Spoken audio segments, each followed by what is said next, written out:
은혜 받을 하나님 말씀은 사도행전 10장 1절부터 8절까지의 말씀입니다.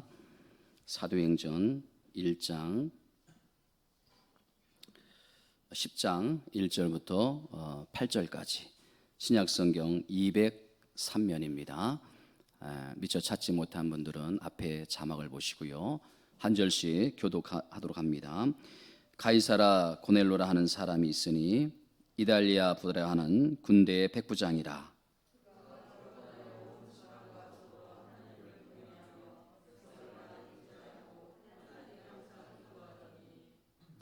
하루는 제 9시쯤 되어 환상 중에 밝히 봄에 하나님의 사자가 들어와 이르되 고넬료야 하니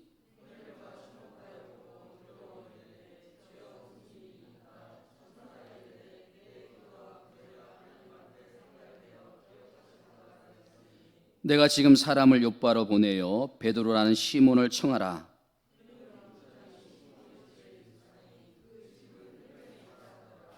마침 말하던 천사가 떠나매 고넬료가 집안 하인들과 부하 가운데 경건한 사람 하나를 불러 이 일을 다 이루고 욥바로 보내니라.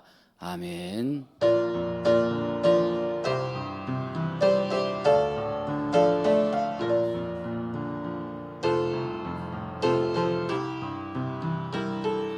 하나님이 나를 사랑하심을 하나님이 나를 사랑하심을 늘 깨닫게 하소서. 하나님이 나를 생각하심을 늘 기억하게 하소서. 하나님이 나를 지키심을 늘 감사하게 하소서. 하나님이 나와 함께 하심을 늘 느끼게 하소서. 할렐루야. 한번 따라해 주시겠습니까? 나의 힘이 되신 여호와여, 내가 주를 사랑하나이다. 여러분이 하나님을 사랑하면요, 또 여러분의 가정이 하나님을 사랑하면 하나님께서 힘과 능력이 되어 주실 줄 믿습니다. 오늘 설교는 그 한 가정의 중요성에 대해서 읽어드림으로 시작을 하려고 합니다. 어느 날 그림을 그리는 한 화가가 세상에서 가장 소중하고 고귀한 것을 찾아가지고 그 화폭에 담으려고 그렇게 길을 나섰습니다. 그리고 가장 먼저 목사님을 찾아 물었습니다. 목사님, 세상에서 가장 소중하고 고귀한 것이 무엇일까요? 목사님이 대답했습니다. 당연히 믿음이지요. 이어서 지나가는 군인에게 같은 질문을 하자 군인이 이렇게 대답을 했습니다. 저는 평화가 가장 소중하고 고귀하다고 생각합니다. 그 다음에 신혼여행을 떠나는 그 젊은 남녀에게 묻자 그들이 이렇게 대답을 했습니다. 두말할 것도 없이 사랑이지요. 그래서 화가가 생각했습니다. 그렇다면 믿음과 평화와 사랑을 한꺼번에 그릴 수 있는 것이 없을까?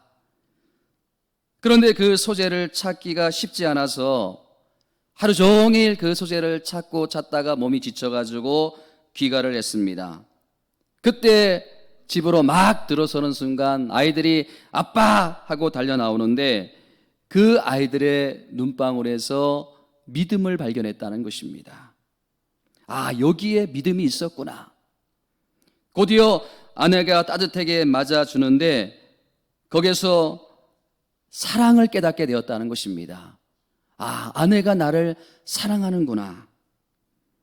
그때 이 젊은 화가는 모든 근심과 걱정과 시름이 다 사라지면서 그 지친 몸까지 회복이 되면서 마음 깊은 곳에 평화가 임하는 것을 느끼게 되었다는 것입니다. 그 순간 그는 세상에서 가장 소중하고 가장 고귀한 것이 가정임을 깨닫고 단란한 가정을 화폭에 담았다. 그런 가정의 소중함을 알려주는 이야기를 제가 얼마 전에 읽은 적이 있습니다. 여러분, 우리는 이 땅에서 천국과 지옥을 경험할 수 있습니다. 가정이 행복하면 그 가정이 천국이 되는 거예요. 그런데 가정이 불행하면요, 그 가정은 지옥이 되는 거예요. 바라기는 여러분의 가정이 다 천국이 되어지기를 주님의 이름으로 축원을 드립니다. 이 가정의 달을 맞이해서 하나님의 치유의 역사가, 회복의 역사가 여러분들의 가정 가운데 일어나기를, 또 구원의 역사가 일어나기를 주님의 이름으로 축원을 드립니다. 여러분, 오늘 본문에 보면요, 한 인물과 한 가정을 소개하고 있어요. 자, 1절과 2절 말씀을 좀 다시 한번 우리가 읽어보면 좋겠습니다. 우리 앞에 나오지요. 함께 시작. 가이사라에 고넬료라 하는 사람이 있으니 이달리아 부대라는 군대의 백부장이라. 그가 경건하여 온 지방과 더불어 하나님을 경외하며 백성을 많이 구제하고 하나님께 기도하더니. 자, 여러분 보세요. 여기에 누가 나옵니까? 가이사라에 고넬료라 하는 사람이 있는데 이달리아 부대의 군대 백부장이라. 여러분, 이 군대 백부장이라는 것은요, 오늘날로 말하면 군대 장교를 말하는 거예요.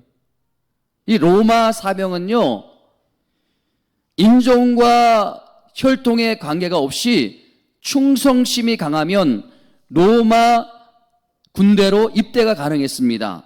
그러나 이 장교는 다른 거예요. 반드시 로마의 혈통을 가진 본토인이어야 하고, 또 로마의 황제를 위해서라면 목숨까지도 바칠 용기와 충성이 있어야 했습니다. 그러니까 이 로마에 대한 충성으로 결속이 되어 있는 사람이 바로 이 고넬료라고 하는 사람이라는 거예요.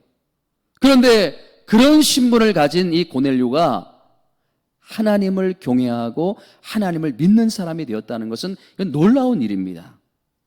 여러분, 이 고넬료가 하나님을 믿음으로 말미암아, 가장이 하나님을 믿음으로 말미암아 하나님의 은혜가 그 가정에 임하고 또 하나님 앞에서 변화의 역사가 일어나는 그런 놀라운 기적이 이 본문의 사건을 통해서 오늘 우리가 보게 된다는 것입니다. 저는요, 오늘 본문의 말씀 속에서 이 우리 가정이 좀 회복이 되어야 되지 않습니까? 우리 가정이 좀 치유가 되어야 되지 않습니까? 우리 가정 가운데 구원의 역사가 좀 임해야 되는 것이 아닙니까? 그러기 위해서 두 단어를 여러분들이 오늘 꼭 기억하시고 이 두 단어를 꼭 회복하는 은혜가 있기를 주님의 이름으로 축원을 드립니다. 자, 먼저 첫 번째 따라봅시다. 경외. 이 경외라는 단어를 꼭 기억하고 여러분 가정 가운데 이 경외를 좀 회복하면 좋겠습니다. 자, 2절 말씀을 다시 한번 읽어보면 좋겠습니다. 자, 2절 말씀 시작. 그가 경건하여 온 지방과 더불어 하나님을 경외하며 백성을 많이 구제하고 하나님께 항상 기도하였더니. 이 고넬료가 누구를 경외했습니까? 하나님을 경외했습니다. 이 하나님을 경외했는데 헬라어로 이 경외라는 것을 찾아보았더니 포베오마이라고 하는데, 쉽게 설명하면 거룩하신 하나님의 권능 앞에, 거룩하신 하나님의 존재 앞에 인간이 가지는 두 가지의 감정, 하나는 뭐냐 하면 두려움이에요. 또 하나는 뭐냐 하면 공경이에요. 그러니까 하나님에 대한 공경과 하나님에 대한 두려움, 이것이 바로 경외라는 단어로 표현이 되고 있는 거예요. 여러분, 오늘 우리의 모습을 보면요, 절대자에 대한 두려움이 사라졌어요.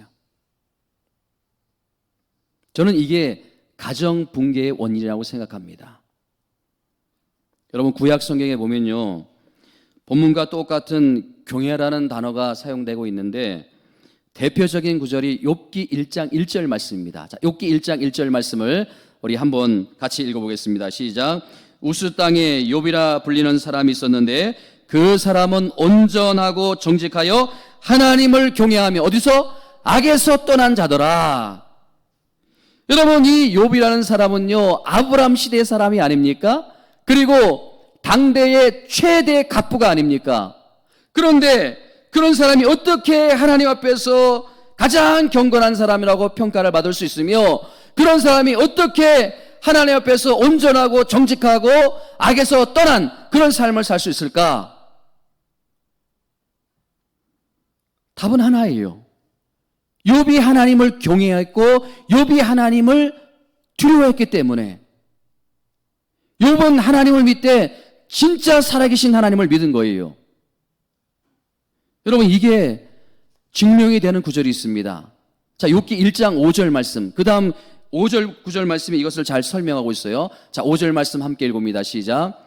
욥이 그들을 불러다가 성결하게 하되 아침에 일어나서 그들의 명수대로 범죄를 드렸으니 이는 욥이 말하기를 혹시 내 아들들이 죄를 범하여 마음으로 하나님을 욕되게 하였을까 함이라. 욥의 행위가 항상 일어나. 다시 한번 마지막 구절. 욥의 행위가 항상 이러하더라. 여러분, 이 욥이 누구를 지금 의식하고 있습니까? 욥이 지금 누구를 두려워하고 있습니까? 하나님을 두려워하고 있는 거 아닙니까? 하나님을 늘 의식하고 하나님을 두려워하는 거예요. 그러니까 하나님께 늘 예배하는 삶을 살아갈 수밖에 없는 게 아닙니까?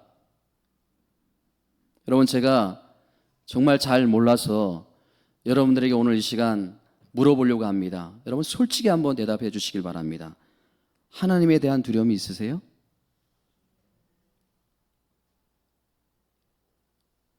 정말 하나님에 대한 두려움이 있으세요? 욥이 살아계신 하나님을 믿는 것처럼 여러분들도 정말 살아계신 하나님을 믿고 있느냐는 거예요. 믿으십니까? 제가 여러분들을 너무 사랑하고 아끼기 때문에 이 말을 좀 꼭 해야 되겠어요. 만약에 여러분들이 사랑하는 자녀를 위해서 며칠 동안 정성껏 음식을 준비했어요. 밤낮을 가리지 않고 내 사랑하는 자녀가 이 음식을 좋아한다. 그래서 열심히 정성을 다해 준비했어요. 근데 사랑하는 자녀가 집에 들어오지 않아요. 아니, 집에 들어왔는데도 그 부모가 만들어준 음식이 싫다고 먹지 않아요. 자, 그러면 여러분의 심정이 어떨까요? 여러분의 마음이 어떨까요? 기분이 좋아요? 행복하세요? 먹어야 건강하니까 그 아이가 먹지 않는다고 해도 억지로라도 그 아이에게 먹여서 그 아이를 건강하게 만드는 게 그게 부모의 마음이 아닙니까? 이게 요즘 저의 심정이에요. 제가 지난 금요일에 말씀을 드렸지만 요즘 제 마음이 너무 아파요. 여러분, 잠언 16장 1절 말씀을 같이 한번 읽어보세요. 시작. 마음의 경은 사람에게 있어도 그 말의 응답은 여호와께로부터 나오느니라. 마음의 경은 사람에게 있어도 그 말의 응답은 여호와께로 나오느니라. 무슨 말이에요, 여러분? 하나님께서 결국 해결해 주시고 하나님께서 결국 아름답게 마무리 주셔야 하는데, 여러분 한번 솔직히 한번 대답해 보세요. 지금 그 어려움에 답이 있으세요? 지금 겪고 있는 그 문제 가운데 여러분들이 애쓰고 노력을 한다 해서 답이 나옵니까? 여러분들이 노력해서 되던가요? 안 되던가요? 대답해 보세요. 됩니까? 안 됩니까? 하나님께서 일하시고 하나님께서 마무리를 해주시고 하나님께서 지금 일을 하고 계시는데 누가 망쳐요? 누가 망칩니까? 누가 망쳐요? 내가 망치는 거 아닙니까? 여러분, 아브라함 보세요. 하나님께서 75세에 약속을 주셨어요. 내가 너에게 아들을 주겠다. 걱정하지 말라. 기도하라. 믿음으로 가라. 누가 망쳤습니까? 하나님이 망쳤습니까? 아브라함이 망친 거 아닙니까? 86세에 더 이상 기다리지 못하고 하갈이라는 여종을 통해서 씨를 받아냈더니 그게 지금 전 세계에 종교적인 분란을 일으키고 이 세계가 지금 이렇게 타락의 길로 걷는 게 아니에요. 그 이스마엘의 후손이 누굽니까? 이슬람 종교 아닙니까? 종교적인 분쟁 때문에 전 세계가 지금 전쟁에 휩싸여가지고 싸우고 있는 게 아니에요. 누가 망쳐요? 내가 망치는 거예요.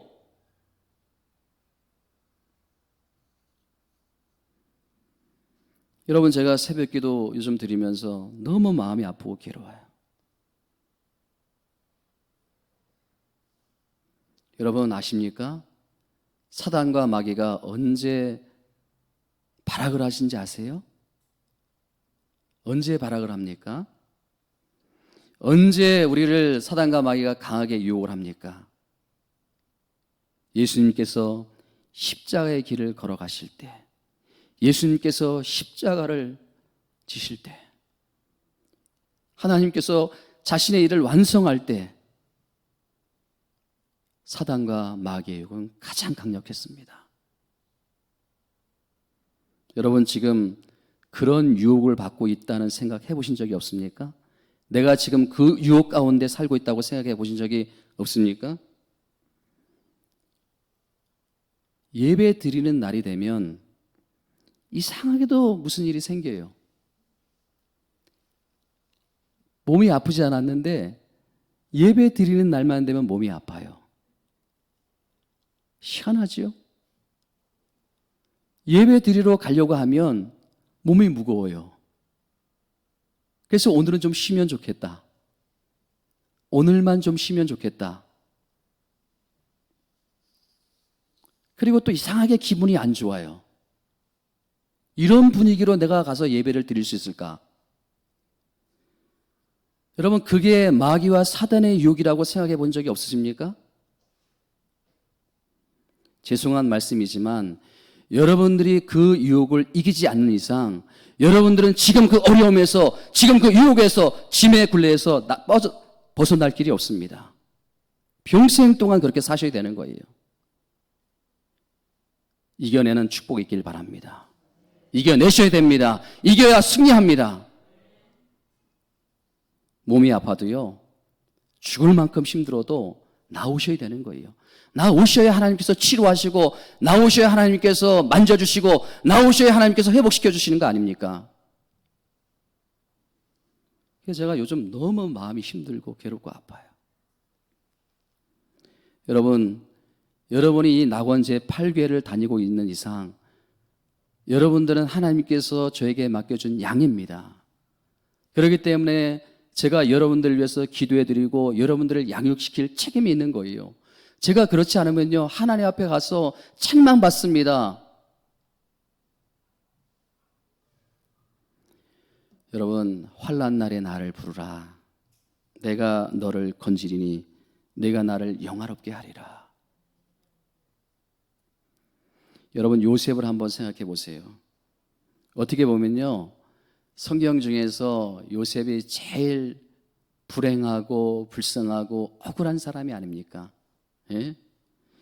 죄를 짓고 타락을 해도요, 또 하나님을 부정해도 그것이 인정될 만큼 요셉은 그 인생이 험난했어요.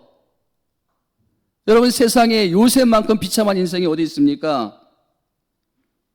그런데 요셉이 그런 어려움을 당할 때 가장 강하게 사단과 마귀가 유혹을 했습니다. 20대 초반 그 성욕이 왕성할 때 세계의 최고의 미인이라고 하는 그 보디발의 아내가 유혹을 해오는 거, 이게 사단과 마귀의 유혹이 아닙니까? 가장 강력한 유혹이 아닙니까? 그러나 유혹에 넘어가지 않아요. 오히려 요셉은 그럴 때일수록 하나님께 집중을 하고 하나님만 바라봅니다. 나는 하나님 없이는 살아갈 수가 없습니다. 나는 하나님 나와 동행해 주셔야 됩니다. 나를 지켜주셔야 됩니다. 여러분, 어떻게 그 유혹을 이길 수 있었을까요? 하나님을 경외했기 때문에, 하나님을 두려웠기 때문에 그 여인이 유혹해 올 때 내가 어떻게 하나님 앞에 죄를 범할 수 있겠습니까? 하나님이 나를 지금 지켜보고 계십니다. 그 두려움.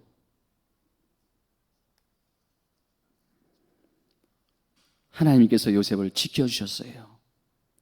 하나님께서 요셉의 꿈을 이루어 주셨어요. 아니, 요셉이 꿈꾸던 것보다 훨씬 더 요셉을 높이 하나님께서 세우셨어요. 사랑하는 성도 여러분, 가정이 회복되길 원하십니까? 가정이 회복되길 원하십니까? 하나님에 대한 경외, 하나님에 대한 두려움이 회복되기를 주님의 이름으로 축원을 드립니다. 여러분, 가정의 행복을 가장 깨기를 원하고 가장 싫어하는 것이 마귀와 사단이 아닙니까? 여러분, 아담과 하와가 가장 행복할 때가 에덴 동산이 아닙니까? 그 에덴 동산에서 가장 강력한 사단의 유혹이 온 게 아니에요. 여러분, 부탁을 드립니다. 다시 한번 여러분들이 예배를 회복하시기 바랍니다. 기도를 회복하시기 바랍니다. 말씀을 회복하시기 바랍니다. 그것만이 여러분 가정을 지킬 수 있는 유일한 비결입니다. 여러분, 누구라고 그 여자가 좋아서 죽을 때까지 삽니까? 누구라고 그 남자가 좋아서 죽을 때까지 삽니까? 하나님 앞에서 약속을 했기 때문에 그런 거예요. 하나님 앞에서 내가 서약을 하고 그 결혼식 때 하나님 앞에 서약을 했기 때문에, 약속을 했기 때문에 마음에 안 드는 게 왜 없겠어요? 살다 보면 다 마음에 안 들지요. 이혼할 것 같으면 100번, 1000번도 이혼했겠지요. 어제도요, 제가 어떤 분하고 상담을 하는데 그분 가정은 몇 대째 믿음의 가정이에요. 목회자의 가정이에요. 그런데 지금 그 딸이 이혼위기에 있다는 거예요. 하나님이 지켜주지 않으면 아무 의미가 없어요. 저는 지금까지 어떤 액자가 지금도 계속 기억에 남는데 그 액자의 문구가 아직도 제 머릿속에 옛날에 그 액자를 많이 끼워놓고 이렇게 가정에 두었는데 그 문구가 뭐냐면, 주님은 우리 가정의 주인이 되시고 식사할 때는 보이지 않는 손님이시고 대화할 때는 보이지 않는 청취자가 되신다. 여러분 한번 따라해 보세요. 주님은 우리 가정의 주인이 되시고 식사할 때는 보이지 않는 손님이시고 대화할 때는 보이지 않는 청취자가 되신다. 여러분, 우리 가족이 함께 모여가지고요, 이렇게 식사를 하는데 주님이 거기에 앉아 계세요. 주님이 앉아 계시는데 그것을 다 보고 계시는 거예요. 그리고 부부가 대화할 때 우리 주님이 다 청취하고 계시는 거예요. 여러분, 그렇다면 우리가 어떻게 함부로 할 수 있겠습니까? 어떻게 남편한테 함부로 할 수 있고 어떻게 아내에게 함부로 할 수 있겠습니까? 어떻게 그렇게 그냥 피 터지게 싸울 수 있겠습니까? 여러분, 저는 이 문구를 항상 마음에 두고 있어요. 여러분들 가능하시다면 이 문구를 좀 코팅해서 놓으시든지 아니면 액자로 담아서 놓으시든지, 주님은 우리 가정의 주인이 되시고 식사할 때는 보이지 않는 손님이시고 대화할 때는 보이지 않는 청취자가 되신다. 여러분 가정에 주님이 주인 되심으로 말미암아, 주님을 모셔드림으로 말미암아 여러분의 가정이 다시 한번 하나님을 섬기는 가정으로 회복되기를 주님의 이름으로 축원을 드립니다. 여러분, 지혜의 왕인 솔로몬이 깨닫게 된 게 뭐예요? 여호와께서 집을 세워주지 아니하시면, 여호와께서 결국 집을 세워주셔야 집이 세워질 수 있고, 여호와께서 그 인생을 세워주셔야 그 인생이 세워질 수 있다는 거 아니에요. 이게 너무나 분명한 진리인데, 너무나 우리가 분명히 붙들고 기도해야 될 부분인데 외면당하는 거, 이게 너무 마음 아픈 거예요. 자, 두 번째, 첫 번째는 이제 경외라는 단어를 여러분들이 꼭 기억하시고요. 자, 두 번째, 여러분들이 회복해야 될 단어는 따라합시다. 경건. 자, 2절 말씀을 다시 한번 보십시다. 2절 말씀 시작. 그가 경건하여 온 집안과 더불어 하나님을 경외하며 백성을 많이 구제하고 하나님께 항상 기도하더니. 이 고넬료가 경건했는데 그 결과가 뭐냐 하면, 하나님을 경외하고 뭐 했다고요? 많은 백성을 백성을 많이 구제하고, 여러분 이 경건과 이 구제가 어떤 연관이 있는가? 자, 여러분 고넬료가 이 야고보서 1장 27절 말씀을 정확하게 이해했던 사람이에요. 자, 1장 27절, 야고보서 1장 27절 한번 보여주세요. 자, 한번 읽어봅시다. 같이 시작. 하나님 앞에서 정결하고 더러움이 없는 경건은 곧 고아와 가부를 그 환난 중에 돌아보고 또 자기를 지켜 세상에 물들지 아니하는 그것이라. 다시 한번 읽어봅시다. 다시 한번 이 말씀의 의미를 생각하며 다시 한번 읽어봅시다. 시작. 하나님 아버지 앞에서 정결하고 더러움이 없는 경건은, 자, 경건은 그 다음에 보세요. 그 다음에 뭐라고요? 고아와 가부를 그 환난 중에서 돌아보고, 이게 첫 번째예요. 자, 그 다음에 또 뭐라고요? 자기를 지켜 세속에 물들지 아니하는 그것이라. 여러분 보세요. 경건의가 모양이 두 갈래예요. 첫 번째는 뭐냐면 고아와 가부를 그 환난 중에서 돌보고, 그 다음은 또 한 부분은 뭐예요? 자기를 지켜 세속에 물들지 아니하는 그것이라. 그런데 우리가 지금까지 듣고 배웠던 건 뭐예요? 자기를 지켜 세상에 물들지 아니하는 것. 이것만 우리가 듣고 배웠어요. 그런데 여러분 이것은 반쪽짜리라는 거예요. 반쪽짜리 경건이라는 거예요. 여러분 무슨 말씀인지 이해가 되십니까? 여지까지 우리가 추구했던 경건은 자기를 지켜가지고 세속에 물들지 않는 거. 그러니까 언제나 그 신앙과 믿음이 자기중심적이에요. 자기이기적이에요. 남에 대한 배려가 없어요. 가정에서도 마찬가지 아닙니까? 사회로부터 지금 기독교가 지탄을 받고 교회가 조롱을 당하는 게 바로 이 부분 아닙니까? 아니, 하나님 믿는 사람들이 어떻게 그렇게 이기적이냐? 하나님 믿는 사람이 어떻게 그렇게 배타적이냐? 여러분 그래요, 안 그래요? 저는요 아직도 고등학교 때 기억이 생생합니다. 제가 이름도 지금도 기억하고 있어요. 신만철 엄마예요. 신만철 엄마. 제가 고등학교 때 그 신만철이는 초등학교 3학년인가 제가 그걸로 기억을 하는데, 그 여동생이 또 저의 여동생과 나이가 똑같아요. 선이라고 하는데, 그 신만철 엄마는요 얼마나 교회에 대한 열심인지 몰라요. 예배는 빠지지 않습니다. 모든 교회 봉사는 다 참여를 해요. 그런데요 가정은 내팽개쳐요. 가정은 나몰라라 하는 거예요. 청소도 안 하고 빨래도 안 하고 밥도 안 차려주고, 결국은 그 남편이 알코올 중독으로 죽습니다. 그리고 그 신만철 엄마라는 그 집사님도 30대 초반에 죽어요. 근데 제가 그때 고등학교 때인데 그 교회 전도사님과 함께 그 임종을 지켜봤어요. 임종을 지켜봤는데 나중에 후회의 눈물을 펑펑 흘리는 거예요. 그 죽음의 순간 막 후회의 눈물을 흘리는 거예요. 내가 신앙생활 잘못 살았습니다. 그 말은 하지 못해도 그 의미가 느껴질 정도로 눈물을 계속 흘리는 거예요. 눈을 감지 못하는 거예요. 숨은 막 그냥 금방 넘어갈 것 같은데 몇 번이나 숨을 몰아쉬고 그러는데, 그 전사님이 허리 밑으로 손을 넣어보니까 이미 허리는 땅바닥에 주저앉았어요. 그리고 발은 이미 차지고 있어요. 그래서 저는 사람이 죽는데, 이래서 사람이 이렇게 죽음을 맞이하는구나. 손발이 차지고 허리가 땅바닥에 주저앉고 장례 치러줄 사람이 없어요. 다 나몰라라는 거예요.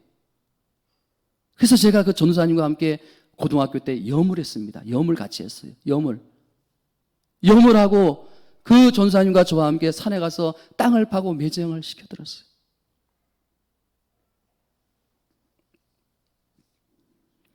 여러분 그게 그 경건이에요? 여러분 다시 한번 야고보서 1장 27절 다시 한번 읽어봅시다. 다시 한번 시작. 하나님 아버지 앞에서 정결하고 더러움이 없는 경건은 곧 고아와 가부를 그 환난 중에서 돌보고 또 자기를 지켜 세속에 물들지 않은 것이라. 여러분 하나님 앞에서 우리가 정결하고 더러움이 없는 경건이 뭐냐? 하나님이 인정하시고 기뻐하시는 참된 모습이 뭐냐? 자기를 지켜 세속에 물들지 않는 그 경건도 너무 중요합니다. 우리가 그렇게 반드시 살아야 됩니다. 그러나 한 발 더 나가서 고아와 가부를 그 환난 중에서 돌보고, 이게 참된 경건이라는 거예요. 하나님 앞에서 부끄럽지 않는 신앙의 모습이라는 거예요. 여러분, 제가 왜 이렇게 자신 있게 말씀을 드릴 수 있냐면, 여러분 잘 보세요. 자기를 지켜 세속에 물들지 않는 것은 내적인 경건이에요. 정적인 경건이에요. 그렇다면 과부와 고아를 환난 중에서 돌보는 건 뭐예요? 외적인 경건이에요. 동적인 경건이에요. 이게 균형을 이루어야 된다는 거 아닙니까? 근데 우리는 늘 반쪽짜리만 지금 추구했어요. 나만 잘 살면 되지. 에? 우리 가정만 예수 믿으면 되지. 나만 잘 믿으면 되지. 여러분, 제가 예배 시간에 이런 표현을 좀 쓰면 그렇지만 하나님이 역겨워하십니다.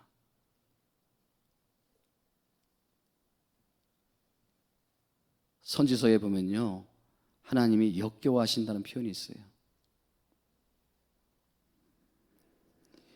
여러분, 우리의 눈이 밖으로 돌려야 될 줄 믿습니다. 자꾸 밖으로. 여러분, 제가 주례할 때요, 그 믿음 소망이라는 그 단어를 꼭 설명하는데, 거기서 소망이라는 단어를 설명할 때 사랑은 마주보는 것이 아니라 같은 것을 바라보는 것이다. 이 소망을 그렇게 설명하는데, 제가 주례할 때 이 이야기를 꼭 하는 게 왜 그러냐 하면, 가정을 지키는데 이것만큼 중요한 게 없어요, 여러분. 사랑은 뭐라고요? 마주보는 것이라고요? 사랑은 뭐라고요? 마주보는 것이에요? 같은 것을 바라보는 거예요. 같은 것을. 여러분, 부부가 마주보고 살다 보면요, 1년 안에 권태기가 옵니다. 제가 1년이 아니고요, 한 10년 안에 권태기가 옵니다. 10년에. 제가 설교할 때 항상 한 사람이 의식이 되는 게,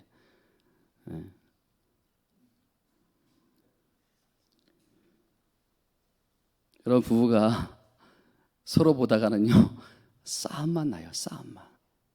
아유, 어쩌다가 내가 이런 인간 만나가지고 이렇게 고생하는가. 부부가 마주보고 살다가는요, 그렇게 되는 거예요.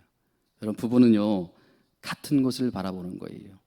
같은 마음을 품고, 또 같은 목표를 가지고 같은 곳을 섬기고 같이 봉사하고.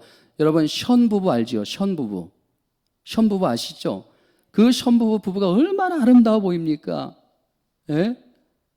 모든 기독교인들이 부러워하는 부부 아니에요? 그냥 있으면 가서 기부하고요, 있으면 가서 도와주고, 또 시간 나면 가서 봉사하고, 항상 그 연탄 나르기 행사에 보면 항상 그 션이라는 사람은 나와 있어요. 얼마나 아름다워 보입니까? 돈 한 푼 이웃이나 가난한 사람들에게 쓰지 않고 그냥 돈 한 푼이면 바들바들 떨고, 뭐 애 그냥 무슨 학원 보낸다 하면 몇십만 원, 과외라 하면 몇백만 원 보내고, 그 강아지 키우는데 막 몇십만 원씩 드리고. 저는요, 우리 모두가 좀 이런 실천을 하면 좋을 것 같아요. 10의 3조 운동하자. 10의 3조. 예? 10의 1조는 살아계신 하나님께 드리고, 10의 1조는, 또 10의 1조는 나를 지금까지 키워주시고 돌보신 부모님에게 드리고, 10의 또 다른 1조는 어려운 사람들, 죽어가는 사람들. 갑자기 뭐 표정이 또 어두워지시는데, 아예 제가 그걸 신천하는 게 아니고 그런 꿈을 꾸고 좀 기도하시라는 거예요. 아멘. 저는 가끔 도전을 받고 목사인 제가 부끄러움을 느낄 때가 있어요. 정말 그 가정 너무 어려운 가정이에요. 힘든 가정이에요. 정말 도움을 받아야 될 그런 가정이에요. 그런데 저를 찾아와요. 적은 액수가 아니에요. 상당히 그 사람에겐 큰 돈인데 제발 그분을 위해서 써달라고 이렇게. 제가 그걸 받으면 얼마나 부끄러운지 몰라요. 얼마나 마음이 안타까운지 몰라요. 지금 이 가정도 도움을 받아야 될 가정인데, 도와줘야 될 가정인데, 여러분, 이게 참된 경건의 모습이 아닙니까? 진짜 경건의 모습이 아니에요. 사랑하는 성도 여러분들, 여러분들의 눈이 작가도록 밖으로 돌려지길 주님의 이름으로 축원드립니다. 우리 교회도 마찬가지입니다. 여러분, 제가 우리 교회 개척교회인데 지금도 도움을 받고 있는 교회인데 빚을 갚아도 시원찮을 판데, 예? 아니 그 절기연금 얼마나 아까워요. 근데 저는 우리 교회가 반쪽짜리 경건으로 신앙생활을 하기를 원치 않습니다. 그렇기 때문에 그 절기연금을 그렇게 어려운 이웃을 위해서 쓰는 거예요. 살리는 역사가 일어나지 않습니까? 말로만 이웃사랑, 말로만 우리가 주여 주여 하는 것이 아니라 진정한 경건의 삶을 살아보자는 거예요. 여러분, 이 교회가요, 눈이 바깥으로 돌려지지 않으면, 이 교회가 안으로 하면요, 그 교회는 반드시 변질이 되고 타락이 됩니다. 그래서 한국 교회가 욕을 얻어먹는 게 아니에요. 믿음의 가정도 마찬가지입니다. 개인도 마찬가지입니다. 여러분, 우리의 눈을 들어 뭐를 봐야 돼요? 살아계신 하나님을 봐야 돼요. 위로는 살아계신 하나님을 보고요, 우리의 눈을 돌려 주변으로는 추구하는 이웃들, 힘들어하는 이웃들을 볼 수 있게 되는 거예요. 이게 참된 경건이에요. 이런 참된 경건이 우리 교회 안에 여러분 가정 가운데 일어나기를 주님의 이름으로 축원을 드립니다. 여러분, 저는 결론을 맺으면서요,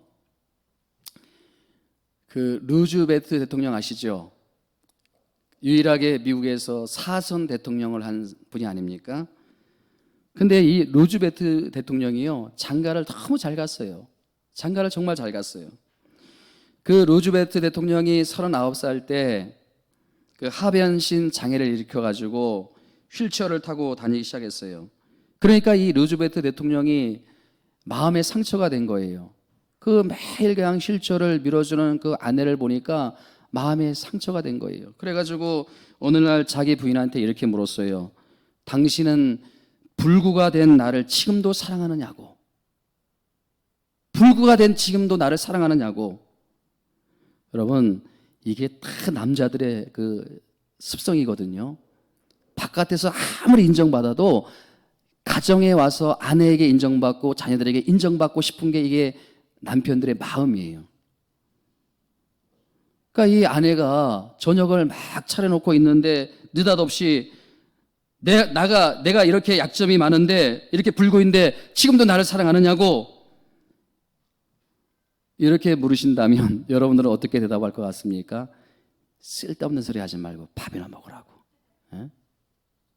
그런데 이 루즈베트 대통령이 그 부인이 참 귀한 분이에요.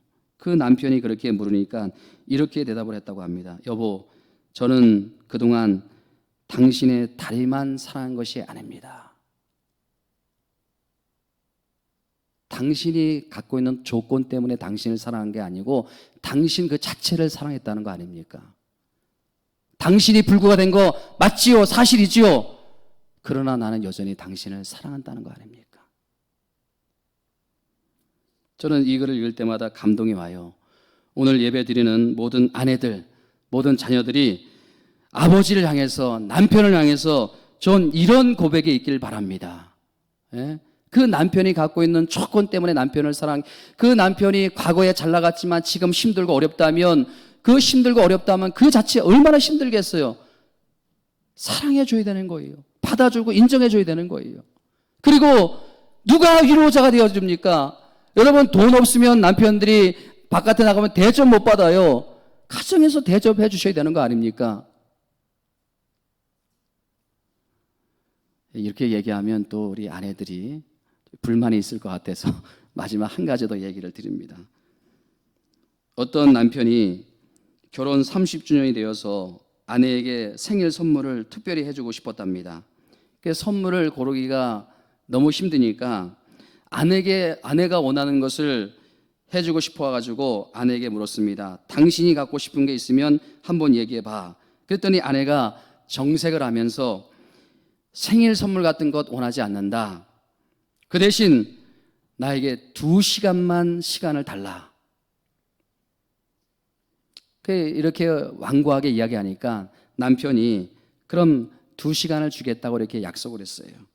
아내의 생일날 아내가 말했습니다. 여보, 오늘 나에게 2시간 주기로 약속하셨죠? 그랬지. 그럼 지금 나에게 2시간을 주십시오. 그러자 아내가 남편을 거실 소파에 딱 앉혀놓고 이제 이야기합니다. 이제부터 내가 2시간 동안 당신에게 이야기할 텐데 당신은 그저 옳지, 옳아, 맞아, 그렇지, 그것만 해주세요. 남편은 기분이 이상했지만 2시간 동안 앉아있겠다고 그렇게 이야기를 했어요. 아내는 남편 앞에서 두 사람이 처음 만날 때부터 이야기를 합니다. 처음 만나고 데이트하고 약혼하고 결혼하고 시집살이하고 애를 낳고 지금까지 살아온 얘기를 하는 거예요. 남편이 듣다가 사실이 아닌 것도 있지 않겠습니까? 그랬더니 여보 그게 아니잖아. 그러니까 아내가 제지를 합니다. 2시간 동안 그냥 맞아, 오라, 그렇지만 해주기로 했잖아. 그러니까 아무 말도 못하고 그 이야기를 듣다 보니까 10분이 지나니까 막 죽겠더라는 거예요. 맞지 않는 얘기도 너무 많더라는 거예요. 그러니까 20분이 지나니까 도저히 못 찾겠더라는 거예요. 근데 여러분 30분이 지나니까 이상하게 마음이 이상하게 울렁거리기 시작했다는 거예요. 우리가 30년을 같이 살아왔는데 이 사람의 마음을 이렇게 몰랐을까? 내가 그때 그랬었나? 아내가 어느 날 밤잠을 못 자고 괴로워했다는 것은 꿈에도 생각하지 못하였다. 어떻게 한 여자의 생애가 이럴 수 있을까? 나를 만나서 이 아내가 이렇게 고생할 수 있을까? 이렇게 힘들을 수 있을까? 그렇게 자기 자신이 무심했던 것이 그 어리석은 행동이 다 기억이 나더라는 거예요. 다 기억이 나. 2시간 동안 정신없이 말하는 아내가 끝날 쯤에 남편이 울기를 시작했다는 거예요. 나중엔 그 아내 앞에 무릎을 꿇고 무릎을 붙잡고 통곡을 했다고 합니다. 아내에 대해서 내가 몰라도 너무 몰랐구나. 너무 몰랐고. 자신이 어떤 잘못을 했는지, 어떤 일을 아내에게 했는지 그제서야 알게 되었다는 거예요. 여러분, 우리는 아내나 남편에게 어떤 잘못을 했는지 모릅니다. 우리가 하나님 앞에 어떤 죄를 짓고 사는지 모릅니다. 여러분, 결론적으로 여러분의 눈을 들어서 위로는 하나님에 대한 두려움이 다시 한번 회복되길 바랍니다. 그리고 아래로는 여러분의 신앙도 지켜야 되지만 주변에 있는 불쌍한 영혼들, 불쌍한 사람들을 꼭 기억하고 그 사람들을 위해서 경건한 삶을 살면 우리 하나님께서 여러분의 가정과 여러분의 삶을 또 여러분의 자녀를 반드시 회복시켜 주실 줄 믿습니다. 여러분, 하나님께 달려 있습니다. 제발 하나님께 올인하십시오. 딴 생각하지 말고 하나님께 올인하십시오. 하나님께서 반드시 여러분들을 회복시켜 주실 것입니다. 이 시간 우리 오직 예수뿐이네